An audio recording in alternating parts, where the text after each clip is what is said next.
आज हम फिजिक्स में चैप्टर नंबर 1 में लेक्चर नंबर 12 स्टार्ट करते हैं। इस लेक्चर में नया टॉपिक स्टार्ट करते हैं, कूलाम का नियम, कूलॉम्स लॉ, कूलाम का नियम। तो ये जो कूलाम का नियम है, इसका उपयोग क्या होता है, ये नियम क्या होता है, ये सब कुछ अपन इस चैप्टर में, इस टॉपिक में अपन पढ़ेंगे। तो जो कूलाम का नियम, इसका अपन कहाँ पर काम में लेते हैं, क्या उपयोगी अपन देखते हैं। दो स्थिर बिंदु आवेशों के बीच में जब आकर्षण बल या प्रतिकर्षण बल या स्थिर विद्युत बल का मान ज्ञात करते हैं, तो वहाँ पर ये जो कूलाम का नियम है इसको उपयोग में लेते हैं।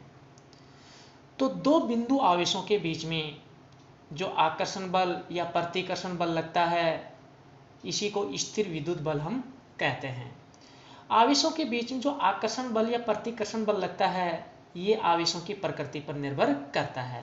तो इसको अपन थोड़ा सा समझते हैं इसमें। तो यहाँ पर अपन क्या करते हैं इसमें कि ये जो प्लस Q1 आवेश यहाँ पर है, ये प्लस Q2 आवेश यहाँ पर है, ये दोनों आवेश धनावेश हैं। तो ये आवेश इस पर प्रतिकर्षण बल लगाएगा, ये आवेश इस आवेश पर प्रतिकर्षण बल लगाएगा, तो दोनों एक दूसरे पर प्रतिकर्षण बल लगाएंगे, क्योंकि दोनों आवेश क्या है, समान प्रकृति के हैं, दोनों धनावेश हैं। धनावेश की जगह ये दोनों ऋणावेश भी हो सकते हैं, तो भी एक दूसरे पर प्रतिकर्षण बल लगाएंगे। अब अपन ने मान लिया कि ये जो आवेश धनावेश प्लस Q1 यहाँ पर है, ये जो आवेश ऋणावेश माइनस Q2 आवेश इस बिंदु पर है, तो एक धनावेश एक ऋणावेश विपरीत प्रकृति के आवेश हैं। तो विपरीत प्रकृति के आवेशों के बीच में आकर्षण बल लगता है, तो यहाँ पर यह आकर्षण बल स्थिर विद्युत बल होगा। तो यहाँ पर ये जो धनावेश है, इस ऋणावेश पर आकर्षण बल ऐसे लगाएगा, तो ये बल, ये जो ऋणावेश है इस धनावेश पर आकर्षण बल ऐसे लगाएगा, ऐसे लगाएगा आकर्षण बल ऐसे, तो ये ऐसे लगाएगा, तो ये आकर्षण बल हो गया इस प्रकार। तो यहाँ पर इनकी प्रकृति विपरीत है, तो इन दोनों आवेशों के बीच में तो ये आकर्षण बल लगता है, तो ये हो गया। अब अपन यहाँ पर एक छोटा सा कॉन्सेप्ट और देखते हैं यहाँ पर कि एक बिंदु आवेश होता है। बिंदु आवेश क्या होता है, जब दो आवेशित पिंड या वस्तुओं की विमाएं यानी उनका आकार उनके बीच की दूरी की तुलना में नगण्य होता है, बहुत कम होता है, तो उन आवेशित पिंड या वस्तुओं को हम क्या कहते हैं, बिंदु आवेश कहते हैं। पहला आवेशित पिंड बिंदु आवेश हो जाएगा, पहला बिंदु आवेश, दूसरा आवेशित पिंड दूसरा बिंदु आवेश हो जाएगा। तो ये बिंदु आवेश होते हैं कि जब दो आवेशित पिंड या वस्तुओं की विमाएं यानी उनका आकार उनके बीच की दूरी की तुलना में नगण्य हो, बहुत कम हो, तो ये जो आवेशित पिंड हैं या आवेशित वस्तु हैं, ये बिंदु आवेश कहलाते हैं, यानी पॉइंट चार्ज कहलाते हैं। तो ये हो गया। अब इसके बाद अपन देखते हैं, अब ये जो कूलाम का नियम है इसको अपन पढ़ते हैं। कूलाम का नियम होता क्या है, तो इसको अपन पढ़ते हैं। तो इससे पहले डायग्राम अपन थोड़ा सा समझते हैं। ये जो आवेश Q1 यहाँ पर एक जगह स्थिर है, ये जो आवेश Q1 यहाँ पर है, तो ये स्थिर बिंदु आवेश Q1 हो गया। ये जो आवेश Q2 है यहाँ पर एक जगह फिक्स है, तो ये स्थिर बिंदु आवेश क्या हो गया, Q2 हो गया। इन दोनों स्थिर बिंदु आवेशों के बीच की ये जो दूरी है अपन ने क्या मान ली, r, तो ये स्मॉल r मान लिए दूरी, तो ये दूरी क्या हो गया, स्मॉल r हो गया। अब ये दोनों यहाँ पर मैंने डायग्राम में धनावेश लिए हैं, तो ये धनावेश ये ऋणावेश हो सकता है, या दोनों ऋणावेश भी हो सकते हैं, लेकिन यहाँ पर मैंने क्या लिए, दोनों धनावेश, कोई दिक्कत नहीं इसमें। तो अब कूलाम का नियम क्या होता है, पहले मैं लैंग्वेज में फिर इसको थोड़ा डिटेल से समझा रहा हूँ।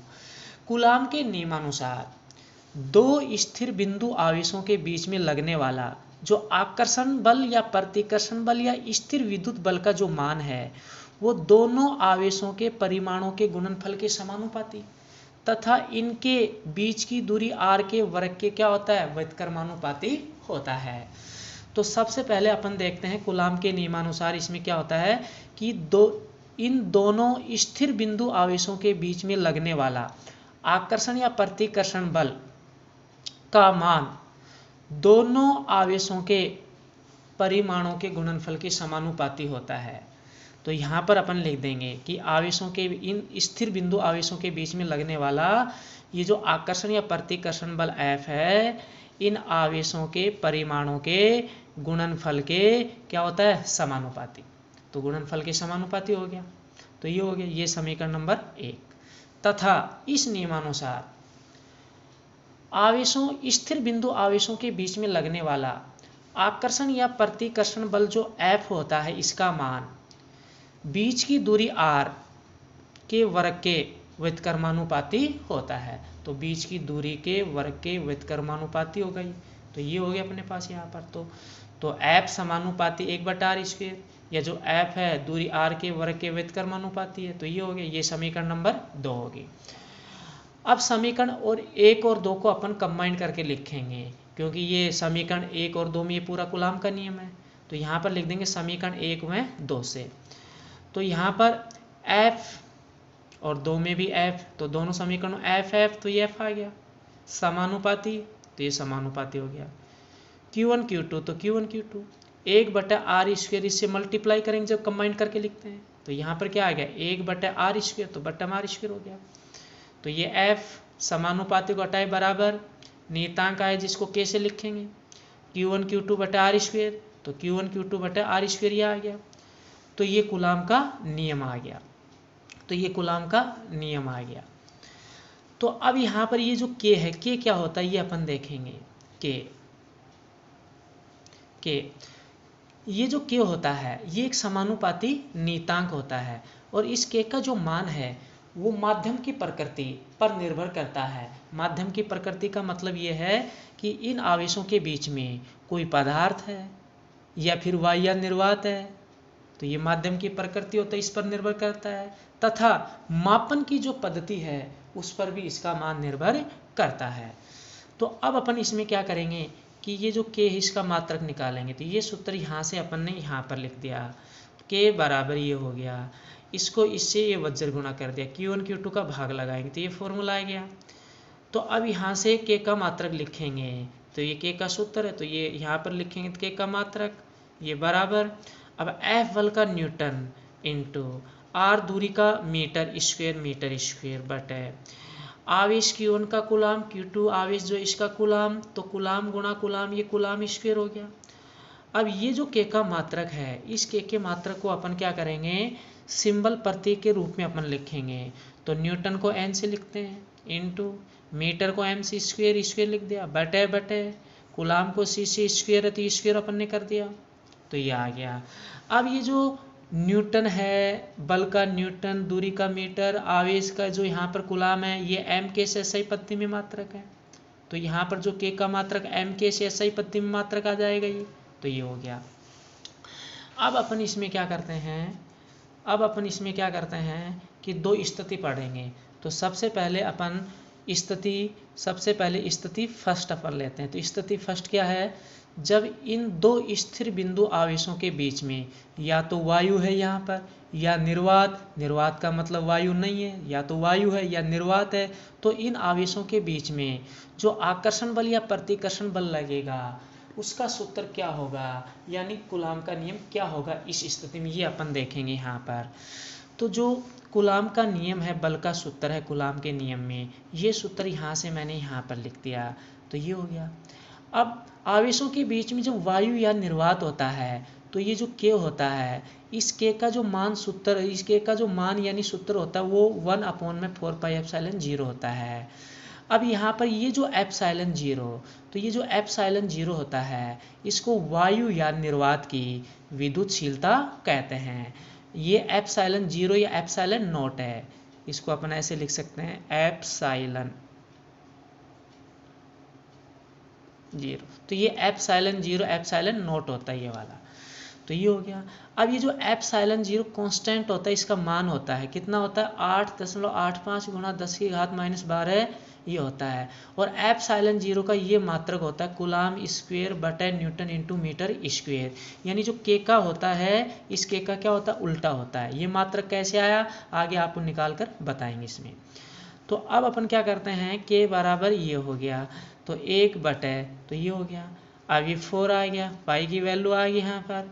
एप्सिलॉन 0 की ये जो वैल्यू यहाँ से यहाँ पर रख देंगे, तो ये वैल्यू यहाँ पर, तो ये वैल्यू यहाँ पर आ गई। अब इस पूरे को अपन जब सोल्व करते हैं तो k बराबर, तो इसको सोल्व करेंगे तो वैल्यू आएगी 9 गुणा 10 की घात 9। और k का जो मात्रक अपन ने पढ़ा था, k का मात्रक अपन ने ये पढ़ा था, तो ये मात्रक यहाँ से कहाँ पर अपन लिख देंगे, यहाँ पर न्यूटन इंटू मीटर स्क्वायर बटे कूलाम स्क्वायर ये आ जाएगा। तो ये वैल्यू रखने के बाद इसको आप अलग से सोल्व करेंगे तो ये वैल्यू आएगी, या इसको सोल्व करने की ज़रूरत नहीं, स्टैंडर्ड मान है तो डायरेक्ट ध्यान रखो, इसको सोल्व किया तो ये वैल्यू, तो ये डायरेक्ट ध्यान रख लो तो ये वैल्यू आ जाएगी। तो ये स्टैंडर्ड वैल्यू डायरेक्ट ध्यान रख लो या सोल्व करोगे तो भी यही आएगी। ये हो गया। अब अपन क्या करते हैं कि ये जो कूलाम का नियम है, ये जो कूलाम बल का सूत्र है F बराबर ये हो गया। तो यहाँ पर जो k की ये वैल्यू है यहाँ से कहाँ पर रखेंगे, यहाँ पर, तो ये वैल्यू कहाँ पर, यहाँ पर आ गई। अब Q1 Q2 बटा आर स्क्वेयर, Q1 Q2 बटा आर स्क्वेयर, तो ये आ गया Q1 Q2 बटा आर स्क्वेयर। तो ये फॉर्मूला आ गया, ये कूलाम का नियम आ गया। तो जब इन दो आवेशों के बीच में वायु या निर्वात होता है, तो इन दो आवेशों के बीच में जब वायु या निर्वात होता है तो जो बल है, आकर्षण बल या प्रतिकर्षण बल, जो भी बल है उसका मान इस सूत्र से निकालेंगे। यानी वायु या निर्वात की उपस्थिति में जो कूलाम का नियम है या कूलाम बल का सूत्र है या स्थिर विद्युत बल का जो सूत्र है वो F बराबर ये सूत्र होता है। तो F बराबर 1/4πε0 Q1 Q2 बटा आर स्क्वेयर। तो ये फॉर्मूला आ गया। अब अपन इसमें क्या करते हैं, अब इसमें अपन थोड़ी एक चीज़ और देखते हैं जो पीछे अपन ने देखी नहीं है इसी में। अब ये देखिए, यहाँ पर देखिए, इसमें ये जो कूलाम का नियम है, इस कूलाम के नियम को अपन व्युत्क्रम वर्ग का नियम भी कहते हैं, व्युत्क्रम वर्ग का नियम भी कहते हैं। तो कूलाम के नियम को व्युत्क्रम वर्ग का नियम क्यों कहते हैं, अब इसको यहाँ पर अपन थोड़ा सा देखेंगे। जब इन आवेशों के बीच में प्रतिकर्षण बल लगता है तो ये जो प्रतिकर्षण बल लग रहा है, इन दोनों आवेशों को मिलाने वाली इस रेखा के अनुदिश है, इस रेखा के अनुदिश है। जब इन दोनों आवेशों के बीच में आकर्षण बल लगता है तो ये जो आकर्षण बल लगते हैं, इनके बीच में ये जो आकर्षण बल लगते हैं, दोनों आवेशों को मिलाने वाली इस रेखा के क्या होते हैं, अनुदिश। ये भी इस रेखा के अनुदिश और ये भी इस रेखा के अनुदिश है, तो इस रेखा के अनुदिश होते हैं। तो आवेशों के बीच में जो आकर्षण या प्रतिकर्षण बल लगता है वो दोनों आवेशों को मिलाने वाली रेखा के अनुदिश होता है। इसलिए जो कूलाम का नियम